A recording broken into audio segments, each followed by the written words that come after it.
بسم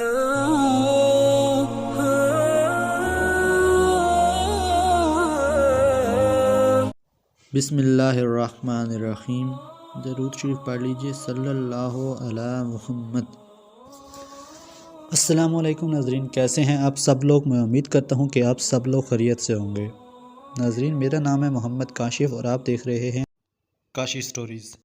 ناظرین، یہ میری پہلی ویڈیو ہے، تو لہٰذا آپ جانتے ہیں کہ یہ میرا نیا چینل ہے اور پہلی ویڈیو ہے، تو اس کے چینل کے بارے میں آپ کو تھوڑا گائیڈ کروں گا کہ اس چینل میں انشاءاللہ تمام انبیاء کرام کے قصے آپ کو سناؤں گا۔ مطلب حضرت آدم علیہ السلام سے لے کر حضرت محمد صلی اللہ علیہ وآلہ وسلم تک جتنے بھی نبی اس دنیا میں آئے، جتنے بھی پیغمبر اللہ تعالیٰ نے اس دنیا میں بھیجے، ان کے بارے میں آپ کو بتاؤں گا کہ وہ کس وقت دنیا میں آئے، مطلب کہ کس نبی کے بعد آئے یا کس نبی کے وہ بیٹے ہیں، یا پھر کتنے سال، مطلب کہ کس امت کی طرف وہ آئے اور ان کے ساتھ کیا کچھ پیش آیا، وہ کس طرح دنیا سے گئے اس کی، اور انشاءاللہ ان کی زندگی میں جو حالات پیش آئے میں وہ آپ سب کو انشاءاللہ تفصیل سے بتاؤں گا۔ جو لمبے واقعے ہوں گے، مطلب کسی نبی کا لمبا واقعہ ہوگا تو انشاءاللہ وہ میں آپ کو پارٹ کے ذریعے بتاؤں گا، ویڈیو کی پارٹ بنا لوں گا، اور ایک جو فل قصہ ہوگا مطلب چھوٹے میں ہے تو انشاءاللہ تعالیٰ میں پورا ایک ویڈیو میں وہ پورا مکمل قصہ بیان کرنے کی کوشش کروں گا انشاءاللہ تعالیٰ۔ اور انبیاء کرام کے قصوں کے بعد انشاءاللہ تعالیٰ میں اور بھی کوشش کروں گا کہ انشاءاللہ صحابہ کی کسی بھی آپ کو سناؤں، اور جو بھی اسلام کے بارے میں انفارمیشن ہے میں انشاءاللہ آپ کو دوں۔ لہٰذا شروع کرتے ہیں۔ آج کی پہلی ویڈیو ہے جیسا کہ آپ جانتے ہیں، تو شروع کرتے ہیں۔ تو آج کی پہلی کہانی کے بارے میں جانیں گے حضرت آدم علیہ السلام۔ سب سے پہلے نبی آئے تھے حضرت آدم علیہ السلام۔ ہم حضرت آدم علیہ السلام سے لے کر حضرت محمد صلی اللہ علیہ وآلہ وسلم تک تقریباً جو بھی انبیاء کرام آئے تھے ہم ان کے قصے بتائیں گے۔ تو سب سے پہلے اس دنیا میں حضرت آدم علیہ السلام آئے تھے، تو ہم آج حضرت آدم علیہ السلام سے شروع کریں گے۔ تو ہم آپ کو بتائیں گے کس طرح حضرت آدم علیہ السلام پیدا ہوئے۔ روایت ہے کہ جب ارادہ الہی واسطہ خلافت حضرت آدم علیہ السلام کے اور ظہور ریاست بنی آدم کو متعلق ہوا، تب حضرت اسرائیل علیہ السلام کو حکم ہوا کہ ایک مٹھی خاک ہر قسم کی سرخ اور سفید اور سیاہ زمین سے لائیں۔ حضرت اسرائیل علیہ السلام خدا کے حکم کے مطابق مٹھی خاک اور رنگ رنگ کے تمام روئی زمین سے جمع کر کے لائے، اور حکم الہی کے مطابق ہی اسے مکہ اور طائف کے درمیان رکھ دیا۔ اللہ تعالیٰ نے اس پر بارش برسائی، اس مٹی پر اس مٹی کے خمیر سے، پھر اللہ تعالیٰ نے اپنی قدرت سے اس مٹی کے خمیر سے حضرت آدم علیہ السلام کا پتلا بنایا، اور 40 برس تک وہ پتلا اسی طرح بے جان پڑا رہا۔ پتلا بن چکا تھا لیکن اس میں روح نہیں تھی۔ پھر جب اللہ تعالیٰ نے چاہا تو حضرت آدم علیہ السلام کا حضرت آدم علیہ السلام کی جو زمین پہ پڑا تھا پتلا بے جان، تو اللہ تعالیٰ نے چاہا کہ اس میں روح ہو، تو روح پاک کو حکم دیا کہ اس بدن میں داخل ہو جائیے۔ پہلی دفعہ روح پاک نے انکار کر دیا، لیکن پھر اللہ تعالیٰ پہلی دفعہ انکار کیا کہ میں اس اندھیری کوٹری میں کس طرح رہوں گی، لیکن حکم تھا اللہ تعالیٰ کا، ماننا تو تھا ہی۔ پھر وہ اس مٹی کے پتلے میں داخل ہونا شروع ہو گئی۔ حضرت آدم علیہ السلام کے سر مبارک سے وہ روح داخل ہوئی۔ جب حضرت آدم علیہ السلام کے سینے تک وہ روح پہنچی تو حضرت آدم علیہ السلام اٹھنے کی کوشش کی اور وہ لڑکھڑا کر وہیں پہ گر پڑے۔ وہاں سے انسان کو جلد باز کہا گیا۔ یہ ایک قرآنی آیت بھی ہے، اس کا مطلب یہ ہے کہ ہے انسان جلد باز، کہ انسان جلد باز ہے۔ اور اسی حالت میں حضرت آدم علیہ السلام نے چھینکا اور پھر کہا الحمدللہ۔ اللہ تعالیٰ نے اپنی رحمت سے فرمایا یرحمک اللہ۔ یہ دیکھیں نا، آج ہم سیکھتے ہیں تو ہم کہتے ہیں الحمدللہ، اس لیے حکم ہے کے ساتھ جو بیٹھا وہ کہے یرحمک اللہ۔ اس کی ابتدا کہاں سے ہوئی تھی وہ میں نے آپ کو بتا دیا۔ تو حضرت آدم علیہ السلام میں روح آ چکی تھی، تو فرشتے جب اللہ تعالیٰ کے حکم سے ایک جوڑا مرسا فوراً بہشت سے لایا اور حضرت آدم علیہ السلام کے ساتھ تشریف خلت الہی سے مشرف کیا اور تخت عزت اور عظمت پر بٹھایا۔ نقل ہے کہ فرشتے ابتدائے پیدائش حضرت آدم علیہ السلام کے بارے میں سوچتے تھے کہ جس کو اللہ تعالیٰ خاک یعنی مٹی سے بنائے گا اور مسند خلافت پر بٹھائے گا، وہ تو ہم سے خدا کے نزدیک زیادہ عزیز نہ ہوگا۔ مطلب کہ فرشتے تو ہم تو پہلے اللہ تعالیٰ کے پاس ہیں، اللہ تعالیٰ کی بنائی ہوئی مخلوق ہم تو پہلے سے ہیں۔ حضرت آدم تو بعد میں پیدا ہوئے تھے بعد میں اللہ تعالیٰ نے ان کو بنایا، تو وہ یہ سوچتے تھے کہ یہ تو بعد میں آیا ہے، ہم کو تو زیادہ علم ہے، اس سے زیادہ ہمارے پاس علم ہے۔ لیکن اللہ، پھر آپ کو پتہ ہے اللہ ہے۔ پھر اللہ تعالیٰ نے اپنے قدرت سے حضرت آدم علیہ السلام کو الہام کر کے حکم کیا کہ فرشتوں سے ان چیزوں کے نام پوچھو، اور ان تمام چیزوں کے نام اپنی قدرت سے حضرت آدم علیہ السلام کو بتا دیے، ان کو پتہ تھا۔ حضرت آدم علیہ السلام نے فرشتوں سے جب پوچھا نا کہ خبر دو ان چیزوں کے نام سے اگر تم سچے ہو، تب فرشتے جواب سے عاجز ہوئے۔ ان چیزوں کے بارے میں ان کو پتہ نہیں تھا فرشتوں کو، لیکن اللہ تعالیٰ کے حکم سے، اللہ تعالیٰ کی قدرت سے حضرت آدم علیہ السلام کو پتہ تھا، اور وہ اپنے قصور کے مترتف ہو کر بولے سبحان اللہ، سبحانک لا علم لنا الا ما علمتنا انک انت العلیم الحکیم۔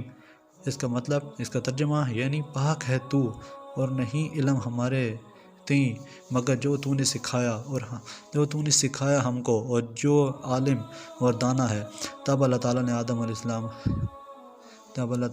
علیہ السلام کا مال ظاہر اور باطن سے آراستہ کر کے واسطے زیادتی تعظیم، مگر ان کے ساتھ زیادتی ہوئی تھی نا، مطلب فرشتے سوچ رہے تھے کہ اس کو تو ہمارے سے زیادہ علم ہوگا نہیں، لیکن اللہ تعالیٰ کے حکم سے، اللہ تعالیٰ کی قدرت سے، اللہ تعالیٰ کی رحمت سے وہ چیزوں کے بارے میں پتہ تھا، اور ان چیزوں کے بارے میں فرشتوں کو نہیں پتہ تھا جن کے بارے میں حضرت آدم علیہ السلام کو پتہ تھا۔ تو لیکن پہلے وہ جو سوچتے تھے، اسی کے وجہ سے اللہ تعالیٰ نے پھر فرشتوں کو کہا، وہ حضرت آدم علیہ السلام کے تخت کے ارد گرد صف باندھ کے کھڑے تھے، تو اللہ تعالیٰ نے حکم دیا فرشتوں کو کہ حضرت آدم علیہ السلام کو سجدہ کرو آپ۔ تمام فرشتے بلا عذر تکرار کے کچھ بحث مباحثہ نہیں کیا، رب کا حکم تھا، اور آپ کو پتہ ہے فرشتے تو نوری مخلوق ہیں، ہر حکم بجا لاتے ہیں، تو انہوں نے اسی طرح کیا، سجدہ کیا حضرت آدم علیہ السلام کو۔ لیکن شیطان ملعون، اس نے انکار کر دیا سجدہ کرنے سے۔ کیوں انکار کیا؟ غرور میں آ گیا۔ اس نے یہ کہا کہ میرا جسم تو آگ سے بنا ہوا ہے اور ان کا مٹی سے، میں تو ان سے افضل ہوں، یہ مٹی کا بنا ہوا ہے، میں سجدہ کیسے کروں؟ اسی نافرمانی سے شیطان ملعون ابدی ہو کر اللہ تعالیٰ نے اسے نکال دیا، فرشتوں کے ٹولے سے نکال دیا، جنت سے نکال دیا۔ کیوں؟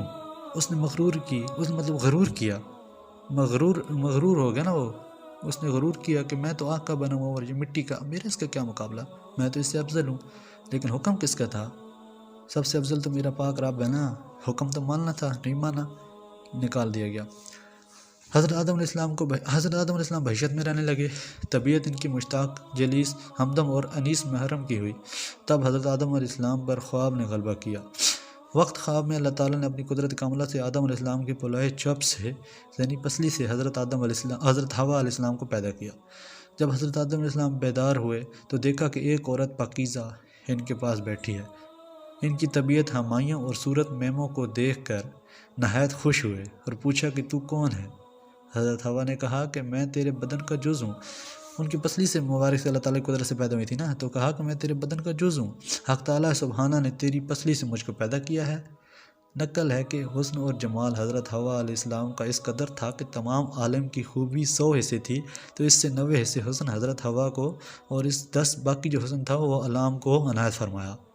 100% پورا حسن تھا، جو 90% حضرت حوا کا تھا، باقی جو 10% رہ گیا وہ باقی علام کو عنایت فرمایا۔ تب حضرت آدم علیہ السلام سجدہ شکر بجا لائے۔ جناب الہی نے ان کا عقد و روبرو حاملان عرش اور سکنان سمود کے باندھا، اور دونوں کو حکم ہوا کہ اے آدم علیہ السلام و حوا، تم دونوں اس بہشت میں رہو، جنت میں رہو، سب میوے کھاؤ، آرام سے زندگی گزارو، لیکن ایک درخت سے منع کیا کہ اس درخت کا پھل تم نے ہرگز نہیں کھانا، یعنی گھیوں کا درخت میں سے کچھ مت کھانا، یعنی گندم۔ جب ابلیس لعنتی نے آدم علیہ السلام کو سجدہ نہ کیا اور وہ جنت سے فرشتوں سے نکالا گیا، تو اب لازمی آتی اس میں آتش کینہ اور حسد تھا۔ وہ یہ سوچ رہا تھا، اس کے مطلب بدن میں حسد تھا نا، اس کی بدن میں شعلے مارتی آگ تھی کہ کسی طرح وہ آدم علیہ السلام کو بھی وہیں سے نکالے، جنت سے نکالے، جن کی وجہ سے آج وہ نکلا ہوا ہے۔ تو پہلے تو وہ طاؤس کے پاس گیا، اس نے کہا کہ میری تمہاری تو پرانی دوستی ہے، اور تیری میری تو بھائی پرانی دوستی ہے، تو بس یہ کر کہ مجھے اپنے بازو پہ بٹھا کے بہشت میں پہنچا دے، تیری میری پرانی دوستی ہے نا، اس دوستی کا واسطہ مجھے اپنے بازو پہ بٹھا اور بہشت میں لے جا، تاکہ میں اپنے دشمن سے بدلہ لے سکوں، یعنی حضرت آدم علیہ السلام سے بدلہ لے سکوں۔ طاؤس نے اس بات سے انکار کیا اور کہا کہ یہ بات تو سانپ سے کہو، میں نہیں جاؤں گا، سانپ سے کہو اگر وہ تمہاری بات مانتا ہے۔ شیطان صاحب کے پاس گیا اور اپنے فریب کے منتر سے فریقتہ کہا، اس سے مطلب یہ کہا کہ مجھے لے جاؤ بہشت میں۔ وہ سانپ مار گیا، اس کو اپنے منہ میں لے کے بہشت میں لے گیا۔ اور نیکمان بہشت کو مطلب خبر نہ ہوئی۔ مطلب سانپ جو تھا نا وہ جنت میں جاتا رہتا تھا نا، اس کو یہ نہیں پتہ تھا بھائی جو نیکمان تھا جنت کا، اس کو پتہ ہی نہیں چلا کہ اس کے منہ میں شیطان بھی ہے، وہ بھی اس کے ساتھ جا رہا ہے۔ لیکن پھر جب شیطان جنت میں داخل ہو گیا، وہ حضرت آدم علیہ السلام اور حوا کے پاس گیا اور رونا شروع کیا۔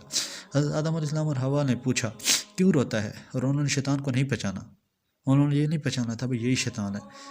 تب شیطان نے کہا کہ میں تم کو نصیحت کرتا ہوں، مجھ کو تمہارے حال پر رونا آتا ہے اور تم اس بہشت سے نکالے جاؤ گے۔ فریب دیا نا، دھوکہ دیا، وسوسہ ڈالا کہ تم اس جنت سے نکالے جاؤ گے، تم سے یہ تمام نعمتیں چھین لی جائیں گی اور تم موت کا ذائقہ چکھو گے، مر جاؤ گے ایک دن۔ ان دونوں کو اس بات کی سننے سے بہت کام ہوا۔ ابلیس نے کہا اگر تم میرا کہنا مانو تو میں تم کو ایک درخت بتاؤں گا، اگر تھوڑا میوہ تم اس کا کھاؤ تو ہمیشہ زندہ رہو گے، اور صورت موت کی ہرگز تمہیں نہ آئے گی، تمہیں موت نہیں آئے گی اگر وہ پھل جو میں بتاؤں گا وہ کھاؤ۔ وہ پھل کون سا تھا؟ جو میرے رب نے منع کیا تھا حضرت آدم علیہ السلام کو، بھئی اس درخت سے پھل توڑ کے نہیں کھانا۔ اور یہ ملعون شیطان ان کو اکسا رہا تھا کہ آپ یہ کھائیں، شیطان تھا نا برقرار رہا تھا کہ کسی طرح یہ کوئی نافرمانی کریں اور یہ بھی یہاں سے نکال دیے جائیں۔ لیکن حضرت آدم علیہ السلام نے پہلے منع کر دیا، میں یہ پھل نہیں کھاؤں گا، میرے رب نے منع کیا ہے۔ لیکن پھر سانپ نے بھی گواہی دے دی، سانپ بھی اس کا دوست بن گیا تھا شیطان کا، اس نے بھی گواہی دے دی اس بات کی کہ یہ بات سچ ہے۔ تو حضرت حوا علیہ السلام کی خدمت میں جا کر بیٹھی اور کہا کہ سانپ تو خادم بہشت ہے، یہ تو جھوٹ نہیں بولے گا نا، وہ تو چلو جھوٹ بول رہا ہے لیکن سانپ تو جھوٹ نہیں بولے گا، تو میں چاہتی ہوں کہ میں یہ کھا لیتی ہوں، تو آپ اگر مطلب میں یہ پھل کھا لیتی ہوں، یہ سانپ تو جھوٹ نہیں بول رہا ہوگا نا۔ تو اسی سلسلے میں آ کے وہ انہوں نے کھا لیا اور وہ دنیا میں آ گئے۔ یہ ہونا تھا، حکمت الہی تھی، انسان کو دنیا میں آنا تھا تو یہ ہو گیا، پھر اس طرح وہ دنیا میں آ گئے۔ تو ناظرین آج کے لیے اتنا ہی، انشاءاللہ مجھ سے غلطی ہوئی ہوں گی، پہلی دفعہ یہ مطلب سنا رہا ہوں تو مجھ سے غلطی ہوئی ہوں گی، مجھے معاف فرما دیجیے گا، مجھ سے کوئی غلطی ہوگی، وہ غلط بات کہہ بیٹھا ہوں۔ تو انشاءاللہ اب اگلی ایپیسوڈ میں ہم آپ کو یہ بتائیں گے کس طرح حضرت آدم علیہ السلام دنیا میں آئے، انہوں نے کس طرح زندگی گزاری دنیا میں، اور کس طرح ان کی توبہ قبول ہوئی۔ دعاؤں میں یاد رکھیے گا، انشاءاللہ میں آپ کو تمام انبیاء کرام کو قصے بتاؤں گا۔ تو مجھ سے غلطی ہو جائے تو مجھے معاف فرما دیجیے گا، دعاؤں میں یاد رکھیے گا۔ میرے چینل کو سبسکرائب کریں، اگر ویڈیو اچھی لگی ہے تو شیئر کریں، لائک کریں، کمنٹس کریں۔ آپ کے دیکھنے کا بہت شکریہ۔ تو ملتے ہیں اگلی ویڈیو میں انشاءاللہ۔